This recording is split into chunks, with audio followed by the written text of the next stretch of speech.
Welcome to Male Matrix, the redefining of the male. Once the male is redefined in our society, everything else falls into place. Men are such precious creatures, but a lot of times they get the big brunt of the work and of the stress and of everything that everything else is made up in this world on their shoulders. But we are coming in today to let them know that we are excited about all that they do every day, and we are going to keep the males motivated. And as we keep the males motivated, all of society will be reunited as a family unit to work and to make the whole nation strive. I represent a lot of males in a family court and throughout the court system. I'm an attorney here located in Baker, Louisiana. And I see a lot of things that go on. And a lot of times I have time to meditate on the when and the why and to how to fix it. And what comes to me is to let males know that we understand and that we're with them, we're for them. And we want them to be successful. We want them to be a part of society that blossom and flourishes as intended. We need to be a part of rebuilding the community as a whole. And I'm talking a lot about males, but it's not just all about males. Females, you are involved so strongly also. And a lot of what we do can reflect on the response that we get. So it's a working in a strategic manner to make this thing work. It is circular, it's not broken, it's circular. We receive, they give, we receive, they give. And it's not just in court systems, but it's in the family units. Family units can really benefit from what we're talking about here. And I plan on having a lot of males and females from the community to come in and just talk about different instances and to talk about different ways to make everything work in harmony with the family unit, with the work environment, with all aspects of life. So I am glad you joined us today. I look forward to us talking and communicating to each other in various means that we'll talk about later and making this thing work and making everybody be a part of building a better community. Okay, and I do have a special guest with me today, and he's here. He's wanting to talk about some things that he's encountered and how he's been able to overcome things in court, outside of court, just trying to make his family unit work. And it's very positive to hear a father really stepping out, trying to take care of his children, and also just trying to help his unit work, even though sometimes he may have felt like he was done a little bit wrong, like sometimes we do.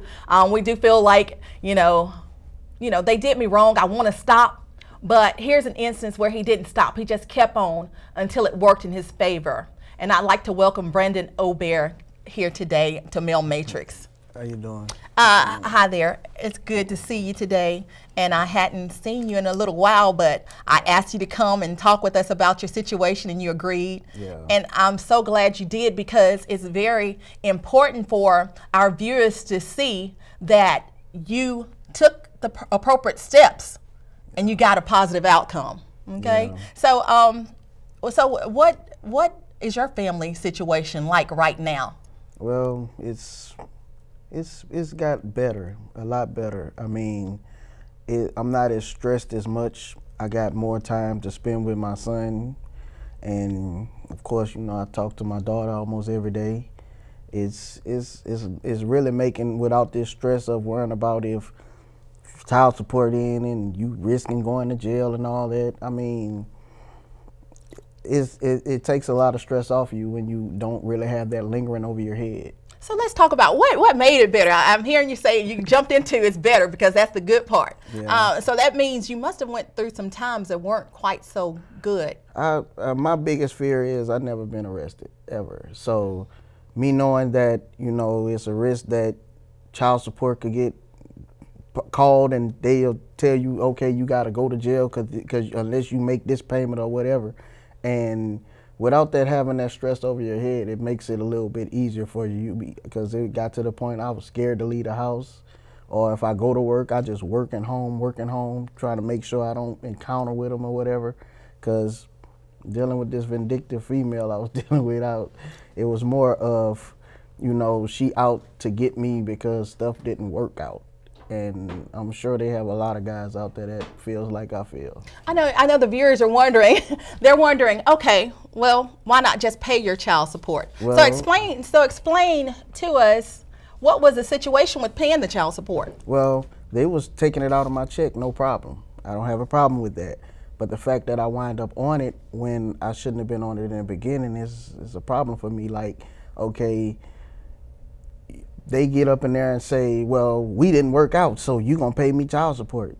And they go down there and lie and say we haven't done for the kids or whatever. I've been with my kids since they touched down on this earth, and nothing or no one gonna ever keep me from making sure my kids okay. And for them to get out and lie and say, oh, he didn't give me this much money since this here time, it automatically puts you in the rears. And they don't look at it like we do. We automatically in the rear. That's a red light right there. That's especially depends on how much you have to pay. It automatically puts you in the rears, and you sit up there and have so much more of male rights on some stuff, if you ask me, because they more like they don't get where we coming from with it. Because being in the rears, that's automatically they dealing with you, talking about they gonna take your driver's license if you ain't paying. And now you paying every month, but you still in the rear too. Okay, I understand that, and you do have rights. That's good that you bring that up. You do have rights, and a lot of times, males, they don't know their rights. They're trying to work. They're trying to take care of the family, and you don't know your rights. And let me just say this, and it's not just males that have to pay child support. I know there are females out there too, but just this segment and this time, we're talking about a male who feels that his rights were presented appropriately and he got a good outcome. So you're absolutely right. So you were paying your child support is what I'm understanding. Yes, ma'am. And before you were placed on child support, you were already taking care of the child. Yes, ma'am. So, okay. So, and that does happen. That does happen where there's an instance where the father or the mother is taking care of the child, but they're still called to court, which is a quasi-criminal setting, and it puts you in a place to where you're like, I don't want to go to jail. I'm doing what I'm supposed to do.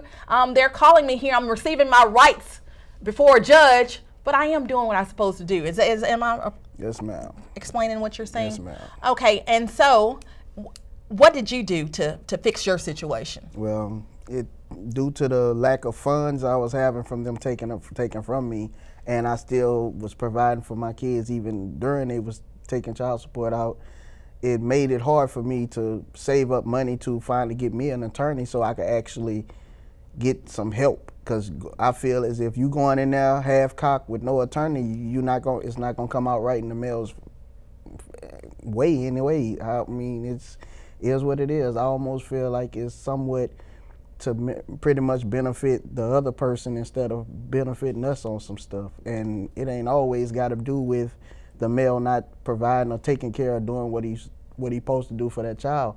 That person could be in their feelings and it automatically go left, regardless to how we see it, or we try and explain it, or you trying this, you move on, get a new relationship, it turns sour fast.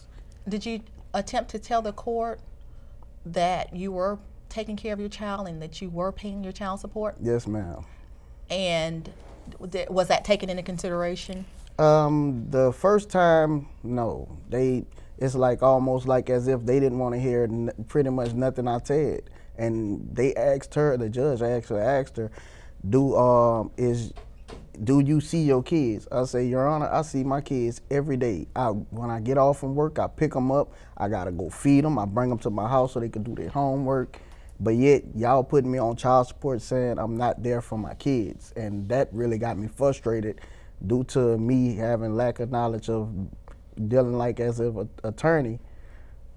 It's like I was going in there half-cocked. And so I kept talking to my father, and he was like, man, you need to get you an attorney because you actually catching a bad rep on this, because you out all guys I ever met, And being as my dad, you know, I look up to him. He been through the same thing.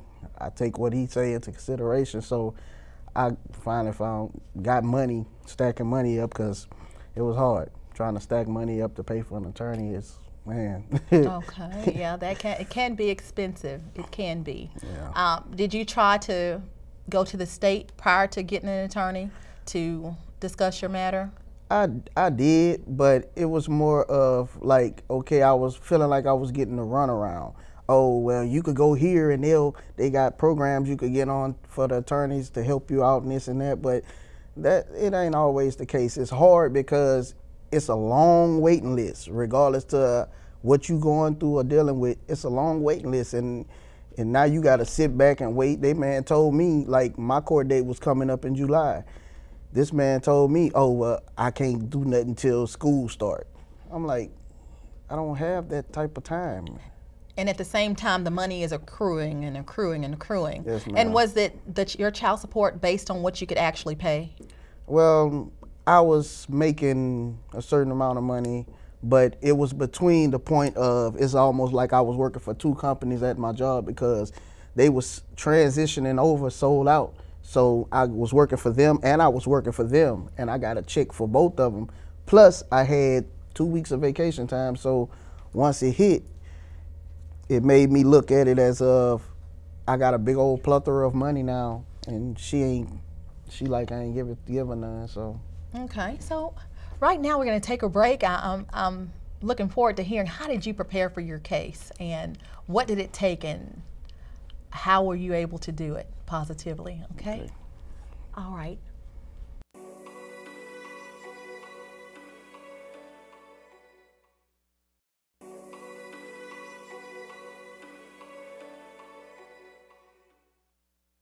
Welcome back to Male Matrix. We're still here with Brendan Obear. He's telling of his instances in child support court, or just dealing with child support, period. Because what I'm understanding from him is he was already taking care of his child before he even stepped foot in court. So we're here talking to him, and he's about to tell us, how did you plan for your case? What did you do to get on the, I understand you got your money together, you got that together, but what did you have to do next? Well, mostly I had to figure out how I'm gonna have some stuff to back up what I'm saying about this young lady. And it was more of like, okay, I had all these witnesses and nobody come through, so sometimes you gotta do it on your own. So you had more than just child support, you had custody also, so you needed your witnesses there to help you, or to help the situation, to get your child in a better situation, correct? Yes, ma'am. Okay, and when we're going to court for child support, you just do need to have all of your evidence together. A lot of times it's for child support, but sometimes there are some custody issues that are prevalent in your matter. And so when I invite my client over for a consultation, I ask that they bring their current check stub. I ask that they know what the mother's income is. I ask them the time that they spend with their child. How many overnight visits, because overnight visits are important in the calculation of child support. I want to know how many other children do they have, or did they have previously before the particular child that we're in court for. It's a gamut of things that I mean, there's a laundry list, and I'll try to get that list out to everybody that's interested, so they can prepare to better take care of their children when they're not in the same household. And this is when this situation comes up, is when you're not in the same household with your children. And every child deserves to have the loving and care of both parents, the financial support of both parents. It just needs to be done in a situation too where it's fair to all parties, and so the child isn't pulled back and forth when it's really over a financial battle. The child should never get caught up in that. So Mr. Obear, so for your case, how did you prepare? What did you do? I understand you talked to your witnesses, but as far as with the child support part? Well, you have to have some stuff to back yourself up too, because I mean, they'll come with you quick and try and drag you through the mud. It was more of it's like more like almost like you feel like you're setting somebody up on some stuff. Now, I understand you saying you spent money on your children before. Did that count into your calculation of child support? No, ma'am. I mean, they didn't even ask me how much money you spent on the kids or none of that. But you know that's very important. And the reason it's important is because of retroactivity, okay? Now, when you are doing things or providing really money to the mother prior to coming to child support court, it's very important from the day when you were served with the paperwork or the day that it was filed. It just depends. It's going back to the day when the actual petition was filed. But some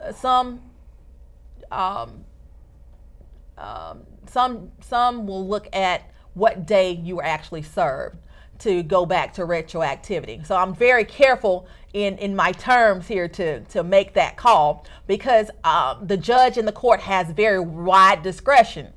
So there may be other factors that can tilt one way or the other. So I'm very hesitant to make an absolutely positive statement here on which way it would go. But it can come into your favor if you are providing support financially or even really with purchasing things for the child before you go to child support court or before you're served with the petition for child support court. Okay, so you saying that you did spend money, but it just didn't calculate for you. Okay. No, all right. So, and if you don't mind asking, were you at any time able to pay the full amount that was calculated for you for child support? Well, me to come out my pocket and do it, like paying every month, monthly, no, I wasn't. It's just that it made it a little bit simpler that they was actually garnishing it out of my check. And they took a while before that even kicked in, so the longer it goes on, the more I'm in the rear, and before you know it, I'm paying child support, but I'm almost $6,000 in the rear, and I really feel like I never got a fair shot on that because I still was providing and making sure my kids straight. Even though they wasn't living under my roof at the time, I still was over there every single day, making sure they eat. I bought them cell phones so they could get in contact with me if something wrong. They called me every day, Daddy, we hungry, Daddy, we hungry, but they living under the roof over there, and I'm like, how you got a house full of people and y'all cannot feed nobody? That's kind of crazy to me. Okay. So, you had the children calling you outside of, and with children, they are going to call. They're going to call sometimes, even though you're paying child support. Yeah. But it was a situation where you're being called, but it was for bare minimum stuff like food. They still didn't have food in the house. Yeah. Were you able to find out what happened with the money? Were you able to talk with the mother to see what happened with the money? Well, when I ask her about stuff like that, it's more like that's not none of your business. I'm like, well, I was told that when you on child support for these kids and you providing for them, regardless to how they see it, they do what they want to with the money instead of being held accountable for where that money actually going or what it's used for. That money actually supposed to be used for the beneficiary of those kids, not for the mama going on her extravagant lit parties or lit trips out of town for months at a time, or you could go and you go out and party like crazy, but here every time the kids say, Mama, I need, oh, call your daddy. Oh, call your daddy. And like that, me not making much money after this child support was taken out, it made it hard for me because I'm still, regardless to how high it's going, I ain't built like that to not provide for my kids, regardless. So you took your check stubs to court with you, and were you able to do that? They actually pulled my check stubs up. Okay. So that's how I wind up paying what I pay now on child support. It's like, man, it was kind of crazy. And I was trying to explain the situation to them, but it's like they wasn't listening to nothing I had to say about it. They was more of, she planned, no, she said this. I'm like, this young lady works 2 jobs. I was picking her up and taking her to work. And I told them that, and they still ain't put that under consideration. Okay, so you were actually having to transport I was the helping her mother and the kids. Okay. Regardless to what was going on, I still made sure she was straight. I found her a 3-bedroom apartment. I say, look, I'm gonna pay the first month's rent and the deposit. What you say about that? I was still living way in Sherwood Forest with a friend of mine, and she sat up there and breathed me out. I don't want that. Okay.